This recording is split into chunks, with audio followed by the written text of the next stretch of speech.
नमस्कार, अरुणाचल समाचार में आपका स्वागत है। मैं हूं नाना येरंग। आइए बुलेटिन में सबसे पहले देखते हैं मुख्य समाचार। नेशनल पेंशन सिस्टम को खत्म कर ओल्ड पेंशन सिस्टम स्कीम लागू करने, 8वें वेतन आयोग का गठन करने, खाली पड़े सरकार पदों को भरने और महंगाई भत्ते की बकाया राशि जारी करने सहित कई अन्य मांगों को लेकर ईटानगर, यूपिया सहित राज्यों के कई जिलों में कर्मचारी संगठनों का धरना। पासीघाट स्थित अरुणाचल यूनिवर्सिटी के vice chancellor professor Tomo Riba ने राजभवन में की राज्यपाल केटी पटनायक से मुलाकात। राज्यपाल केटी पटनायक ने कहा, अरुणाचल यूनिवर्सिटी के चांसलर के तौर पर वो छात्रों, शिक्षकों और प्रबंधन को देंगे हर संभव सहयोग। केंद्रीय सूचना एवं प्रसारण मंत्रालय के तहत काम करने वाले सेंट्रल ब्यूरो ऑफ कम्युनिकेशन के गुवाहाटी स्थित रीजनल ऑफिस ने आज़ादी के अमृत महोत्सव के तहत लगाई फोटो प्रदर्शनी में दर्शाई गई नॉर्थ ईस्ट के स्वतंत्रता सेनानियों और गुमनाम वीरों की बहादुरी। Confederation of service association of Arunachal Pradesh COSAP के सदस्य ने आज national movement for old pension system के साथ मिलकर ईटानगर के इंदिरा गांधी पार्क में शांतिपूर्ण धरना किया। इन कर्मचारी संगठनों की मांग है कि सरकार नेशनल पेंशन सिस्टम (एनपीएस) को खत्म कर ओल्ड पेंशन स्कीम यानी पुरानी पेंशन व्यवस्था को फिर से लागू करे। कर्मचारी संगठनों ने कॉन्ट्रैक्ट, आउटसोर्स और डेली वेजेस पर काम करने वाले कर्मचारियों की सेवा नियमित करने की भी मांग की है। उन्होंने 8वें वेतन आयोग के गठन, केंद्र और राज्य सरकार की नौकरियों में खाली पदों को भरने, पब्लिक सेक्टर यूनिट्स के प्राइवेटाइजेशन और कॉरपोरेटाइजेशन को बंद करने और अब तक लंबित महंगाई भत्ते और महंगाई राहत की राशि जारी करने की भी मांग की। नेशनल पेंशन सिस्टम जो है एक पार्लियामेंट एक्ट का द्वारा 2003 को गठन किया गया है।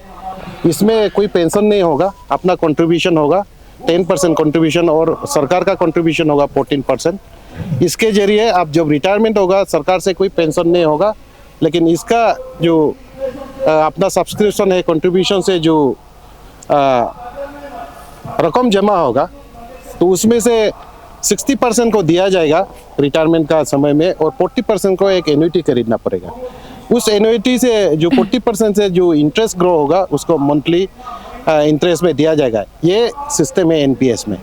तो देखा गया है तो एम्प्लॉयज़ लोग ये गारंटी नहीं है कि सारा एम्प्लॉयज़ पूरा नौकरी करना है, 35-40 साल नौकरी करना है। तो बीच में अगर कोई गुजर जाता है 5 साल नौकरी करने के बाद, 10 साल नौकरी करने के बाद, उसका परिवार के लिए बहुत ही तकलीफ होता है, क्योंकि उसमें देखा जाए तो 1200, 1500, 2000 पेंशन आ जाता है। तो 2000 से आज का दिन में फैमिली के सरकार कैसे चलेगा? जबकि ओल्ड पेंशन सिस्टम में आप 1 साल नौकरी करो या 30 साल नौकरी करो तो आप अगर रिजाइनेशन करके जाने से अलग बात है। अगर आपका कोई अगर मर भी गया बीच में, उसको फुल पेंशन होगा। तो उसमें जिस दिन आप रिटायर होगा उस दिन का बेसिक पे का 50% को विथ डियरनेस रिलीफ तो उसको मिलता है।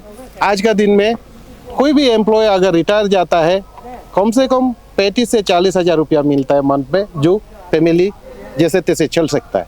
इसके लिए हम कोसाप जो है एनपीएस का कंप्लीट अगेंस्ट में है। All India state government employ federation की ओर से आज देश भर में दिए जा रहे शांतिपूर्ण धरना के तहत कोसाप के सदस्यों ने पापुमपारे जिले के मुख्यालय यूपिया में धरना दिया। इस अवसर पर राज्य सरकार के कर्मचारियों ने धरना कार्यक्रम में हिस्सा लिया और पुरानी पेंशन स्कीम लागू करने एवं 8वें वेतन आयोग के गठन करने की मांग की।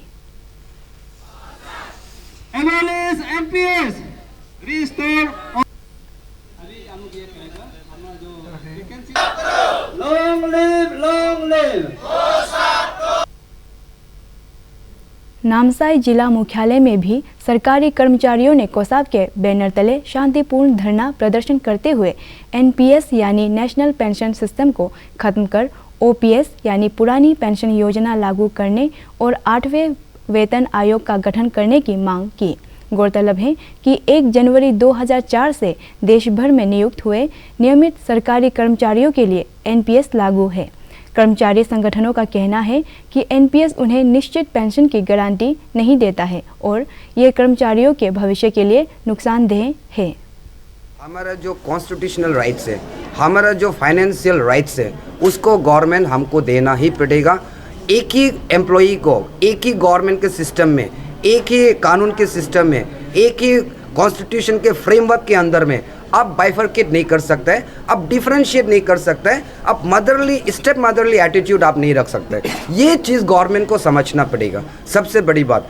और मैं आशा करता हूँ, हमारा होल टीम आशा करता है, कोसप भी आशा करता है कि इस बार पेमा खांडू सरकार जो है, हम ये विश्वास करते हैं कि अरुणाचल का इस बार का जो गवर्नमेंट है, इस बार का जो पेमा खांडू गवर्नमेंट है, जरूर जरूर जरूर एनुअल डिक्लेयर करेगा NMOPS को, और ओल्ड पेंशन स्कीम जो है उसको जरूर ही रेस्टोर करेगा। ये हमारा डिमांड स्टार्टिंग डे से है एंड टिल द एंड हम ये डिमांड रखेंगे।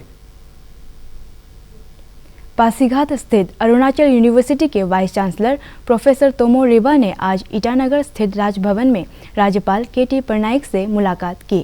अरुणाचल यूनिवर्सिटी के चांसलर के रूप में राज्यपाल KT पटनायक ने प्रोफेसर रिबा को राज्य सरकार की यूनिवर्सिटी का कुलपति नियुक्त होने पर बधाई एवं शुभकामनाएं दी।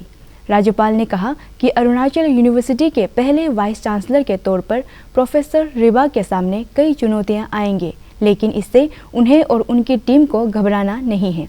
राज्यपाल ने कहा कि यूनिवर्सिटी के चांसलर के तौर पर वो अरुणाचल यूनिवर्सिटी के छात्रों, शिक्षकों और प्रबंधन को हर संभव सहयोग देंगे। केंद्रीय सूचना एवं प्रसारण मंत्रालय के तहत काम करने वाले central bureau of communication CBC के गुवाहाटी स्थित रीजनल ऑफिस ने आज़ादी के अमृत महोत्सव के तहत विशेष फोटो प्रदर्शनी लगाई है। प्रदर्शनी में नॉर्थ ईस्ट के राज्यों के स्वतंत्रता सेनानियों और गुमनाम वीरों की बहादुरी को दर्शाया गया है। CBC के नॉर्थ ईस्ट जोन के महानिदेशक B नारायणन ने DD न्यूज़ से खास बातचीत में बताया कि इस फोटो प्रदर्शनी का मकसद आज की युवा पीढ़ी को देश के गुमनाम नायकों के बारे में बताना और उन्हें प्रेरित करना है।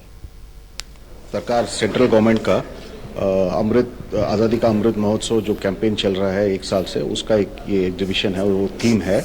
और हम लोग ने ये 1 साल में सेंट्रल ब्यूरो ऑफ कम्युनिकेशन ने द कंट्री ये एग्जीबिशन किया है और ये नॉर्थ ईस्ट में भी किया है। और यहाँ हम लोग ने एक special set of creatives develop किया which is focusing on unsung heroes of the north east. और इसको कैग कंट्रोलर और ऑडिटर जनरल ने आज सुबह इसको इनॉग्रेट किया। और यही एग्जीबिशन हम लोग ने सब रिमोट टाउन्स और सिटीज़ अक्रॉस इंडिया में हम लोग ने ये दिखाया है। हम लोग छोटे छोटे स्कूलों में भी जाके ये एग्जीबिशन किया तो हम लोग ने ये देखा कि वहाँ भी अपने स्टेट के हीरोज़ के बारे में ज़्यादा अवेयरनेस नहीं था इस कैंपेन के पहले। तो हम लोग ने इस बार जो मल्टीमीडिया कर रहे हैं हम लोग, इस पे तो लॉट ऑफ एलिमेंट्स अदर, ये तो एक एलिमेंट है। दूसरा है हम लोग हमारा जो सॉन्ग एंड डांस ट्रूप्स हैं उसके थ्रू भी हम लोग ये मैसेज स्प्रेड कर रहे हैं। और हम लोग ने एग्जीबिशंस भी किए, ये पेंटिंग कंपटीशन भी किया है और lot of other ways also we are doing it. ये जो एग्जीबिशन है इससे हमको सेकेंडरी पब्लिसिटी मिलता है, हमको प्राइमरी पब्लिसिटी मिलता है, जैसे आप लोग के थ्रू हमको पब्लिसिटी मिलता है। तो ये जो यंगस्टर्स हैं जो आज तक इधर नॉर्थ ईस्ट में सोचे हैं कि ये जो फ्रीडम स्ट्रगल है ये this is confined only to a few people in north India और to a few families, so ये जो उनको अवेयरनेस आ रहा है उससे उनको इंस्पिरेशन आ रहा है और in a way we are passing on the baton to the younger generation.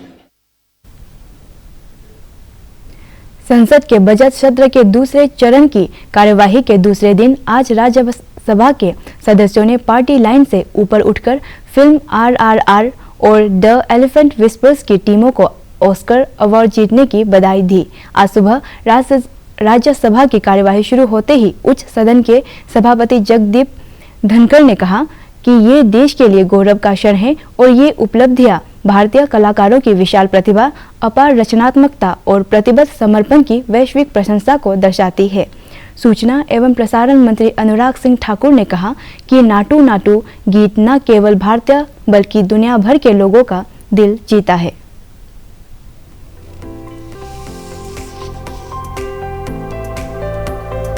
Naatu Naatu Telugu भाषा में गाया गया था, बहुत सारी भाषाओं में डब हुआ, लेकिन आज मैं कह सकता हूं 30 क्या आज दुनिया के करोड़ों दिलों के दिल में नाटू नाटू बज रहा है, तो भारत के संगीत की धुन आज दुनिया भर में हो रही है। सर, तमिल भाषा में फिल्म बनी द एलिफेंट विस्परर्स। सर, छोटी बात नहीं सर, छोटे बजट के साथ बनी, स्मॉल डॉक्यूमेंट्री थी, लेकिन आज उसको भी जो मुकाम हासिल हुआ है, मैं अपनी ओर से, क्योंकि ये जिम्मेदारी मोदी जी की सरकार में मिली है, हम कह सकते हैं सर, हमने लगातार, जब टोरंटो फिल्म फेस्टिवल भी हुआ तब राजा मौली जी और उनकी पूरी टीम, उस समय सर हमने वर्ल्ड प्रीमियर वहाँ पे प्रीमियर करने का काम किया, मंच दिया भारतीय फिल्मों को आगे बढ़ाने के लिए। कान फिल्म फेस्टिवल में भी सर 75 ईयर जब भारत और फ्रांस ने अपने डिप्लोमेटिक टाइज के मनाए, पहली बार सर किसी देश को कंट्री ऑफ ऑनर मिला, तो भारत को वो पिछले वर्ष हमें यहाँ पे होने का काम हुआ सर। सर, एक के बाद दूसरा वो क्षेत्र है जहाँ पर भारत ने फिल्मों के क्षेत्र में अच्छा किया। सर बस 2 मिनट सर, मैं 1 मिनट में खत्म कर दूंगा सर। अगर अभी सर पिछले साल सर सेंट्रल एशिया का डेलीगेशन आया था युवाओं का, सर मुझे कहते हुए इस पूरे सदन के सामने प्रसन्नता होती है। जब सर शाम को भोजन का समय था, उन्होंने कहा हम कुछ कल्चरल प्रोग्राम करना चाहते हैं, मुझे लगा अपने देश के गाने बजाएंगे। सर, भारतीय फिल्मों की धुन और उनको गाने का काम उस सेंट्रल एशिया के सर युवाओं ने किया। और बात भी कब की, राज कपूर जी की फिल्मों के गाने गाए गए, मिथुन चक्रवर्ती का गाना जिम्मी जिम्मी जिम्मी आजा आजा आजा, सर उस पर आज के युवा के डांस कर रहे हैं sir. That is the impact of film industry. Sir मैं इसलिए कह रहा हूं कि आज अगर RRR ने जो किया है सर उसके पीछे जो स्टोरी लिखने वाले, पटकथा लिखने वाले इस सदन के सदस्य भी हैं। हमारे लिए सबसे बड़े सौभाग्य की बात है विजेंद्र जी श्री अब्दुल वहाब कि सर केवल स्टोरी नहीं लिखी सर, एक अच्छे व्यक्ति को चुनकर इस सदन का हिस्सा बनने का अवसर दिया, उसके लिए भी मैं बहुत आभार प्रकट करता हूं। आप सबकी ओर से सभी को RRR द एलिफेंट विस्परर्स के सभी लोगों को बहुत बहुत बधाई, शुभकामनाएं। ईस्ट कामेंग जिले के पापू वैली लुमडुंग में सोमवार को संपन्न हुए अरुणाचल युवा समन्वय कार्यक्रम में एडवेंचर स्पोर्ट्स यानी साहसिक खेलों के प्रति लोगों में काफी दिलचस्पी नजर आई। युवा समन्वय में एडवेंचर गतिविधियों के बारे में लोगों को गाइड कर रहे पर्वतारोही ताका तामुत का मानना है कि अरुणाचल प्रदेश में एडवेंचर स्पोर्ट्स के क्षेत्र में काफी संभावनाएं हैं और इससे राज्य के युवाओं को काफी फायदा हो सकता है। अरुणाचल युवा समन्वय कार्यक्रम के दौरान आयोजित एडवेंचर गतिविधियों में 15 से अधिक प्रशिक्षित इंस्ट्रक्टर्स को हिस्सा लेने का मौका मिला। स्थानीय युवाओं ने भी एडवेंचर गतिविधियों का आनंद लिया। अच्छा वातावरण मिला है और गॉड गिफ्टेड एडवेंचर करने का मौका मिला है। यहाँ आपका एरो एडवेंचर कर सकता है, रिवर का कर सकता है और टेरेस्ट्रियल कर सकता है। तो यहाँ में भरपूर है और बहुत ये का बात है, सब ट्राइब को हम एक साथ करवा रहा है। मेजर 26 ट्राइब का जितना आदमी आया है, डेलीगेट्स और स्टूडेंट्स, यूथ और ऑफिशियल्स, और हम लोग एडवेंचर, देखो एडवेंचर ऐसा होता है जब हम लोग करता है, कोई आता है तो बहुत खुशी होता है। और यहाँ में तो आपका 150, 300, 400, 500 पूरा और नस्ल से भी हर एक ट्राइब का हम लोग बात किया है वो लोग से। और खास करके ये तो ये फेस्टिवल एक यूनिटी और नस्ल को थ्रू एडवेंचर हम लोग को मौका दिया है। थ्रू एडवेंचर सबको यूनिटी ब्रदरहुड मेंटेन करने में बहुत खुशी लगा। यहाँ पे हम लोग जीप लाइन कराया है और ये ATV राइड कराया है और पेन बॉल है और ये है स्पोर्ट्स क्लाइंबिंग है और एक पैराग्लाइडिंग है। खास करके यहाँ यूथ को हम लोग बहुत इन्वॉल्व किया है। यूथ 20 में से हम लोग और 15-16 वॉलंटियर है जिसको सिखा रहा है जीप लाइन कैसे लगाना है और कहाँ में कैसे और सेफ्टी मेंटेन कैसे करना है और किस ढंग से किसको बात करना है। इवन इतना तक हम लोग ये करके तो वॉलंटियर, खास करके यहाँ का यूथ वॉलंटियर को बहुत हेल्पफुल मिलेगा। विदेशी संस्था financial action task force AFTF की ओर से जारी money laundering and terrorist financing in the art and antiquities market नाम की रिपोर्ट पर बीजेपी और सरकार की तरफ से तीखी प्रतिक्रियाएं सामने आई। केंद्रीय सूचना एवं प्रसारण मंत्री अनुराग सिंह ठाकुर ने इस रिपोर्ट को आधार बनाते हुए कांग्रेस पर निशाना साधा और कहा कि कांग्रेस का एक के बाद एक भ्रष्टाचार का मॉडल सामने आ रहा है। AFTF की केस स्टडी में पाया गया कि कैसे यूपीए सरकार में केंद्रीय मंत्री की ओर से प्रियंका गांधी की औसत सी पेंटिंग को 2 करोड़ रुपए में खरीदने का दबाव बनाया गया। ये पेंटिंग MF हुसैन की थी। ईडी की चार्जशीट के मुताबिक यस बैंक के पूर्व CEO राणा कपूर ने दावा किया कि उन्होंने 2 करोड़ रुपए के चेक का भुगतान किया था। बदले पद्म भूषण और इस पैसे का दुरुपयोग दुनिया के एक हिस्से में कांग्रेस के एक बड़े नेता के ऊपर खर्च करने पर भी है। आखिरकार ये मजबूर किसने किया था पेंटिंग खरीदने के लिए? ये 2 करोड़ रुपया देने के लिए मजबूर किसने किया था? और पेंटिंग के बदले पद्म भूषण देने की ऑफर किसने की थी?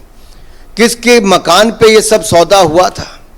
ये राष्ट्र को अपमान करने का काम तो दुनिया के देशों से करते हैं, अब राष्ट्र के सम्मान को बेचने का काम भी, पद्म भूषण जैसे अवार्ड्स को बेचने का काम भी करते हैं। ऐसे कितने पद्म अवार्ड्स को बेचा गया, ऐसे कितने पदों को बेचा गया, ऐसे कितने भ्रष्टाचार किए गए, इस पर जवाब प्रियंका गांधी जी को देना होगा। मिस्टर आर कौन है? क्या 2 करोड़ ही लिए, ज्यादा लिए? मिस्टर आर की भूमिका क्या थी? और ऐसा कौन व्यक्ति जिसके ऊपर विदेश में पैसा खर्च किया गया अमेरिका में? ये अगर विदेश के लोग आज आपके भ्रष्टाचार के मॉडल की बात करते हैं तो जवाब देना होगा गांधी परिवार को कि भ्रष्टाचार के कितने मॉडल और आपके पास है। भारतीय सेना के अधिकारियों ने परियोजना एजेंसी के अधिकारियों के साथ मिलकर सोमवार को तवांग के थिंगबो को मागो से जोड़ने वाली सड़क का संयुक्त निरीक्षण किया। निरीक्षण के दौरान सेना का काफिला सफलतापूर्वक मागो पहुंचने में कामयाब रहा। बीते अक्टूबर महीने में मुख्यमंत्री पेमा खांडू के दौरे के बाद थिंगबो मागो रोड के निर्माण कार्य में तेजी आई।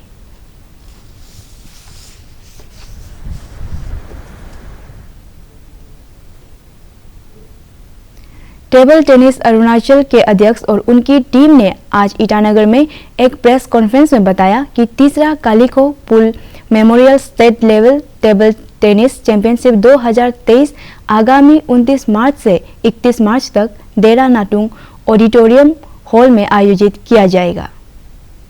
देरा नाटुंग गवर्नमेंट पुलिस ऑडिटोरियम में और डेट रहेगा 29 to 31।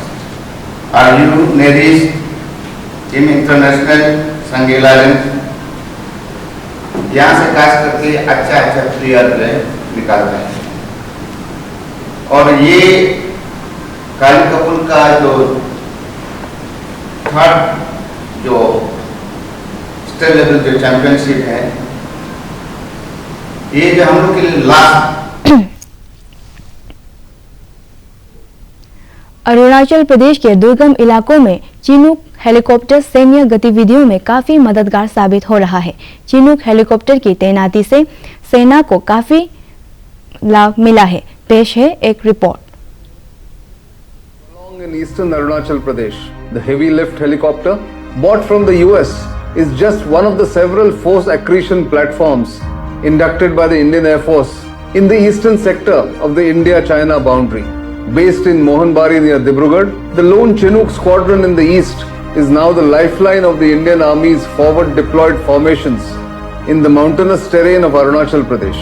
It not only ferries troops, the Chinook also transports the ultra-light howitzer M777 from one inaccessible valley to the other in the difficult weather. It is easy to operate, is robust and has a capacity to lift up to 10 tons and more in one go. Performance by Arunachal समाचार के आज के अंक में इतना ही। हम कल फिर हाजिर होंगे अरुणाचल और देश दुनिया के खबरों के साथ। चलते चलते आपको बता दें कि आप अरुणाचल समाचार हमारे YouTube channel DD news Arunachal पर भी देख सकते हैं। देखते रहिए अरुण प्रभा। नमस्कार।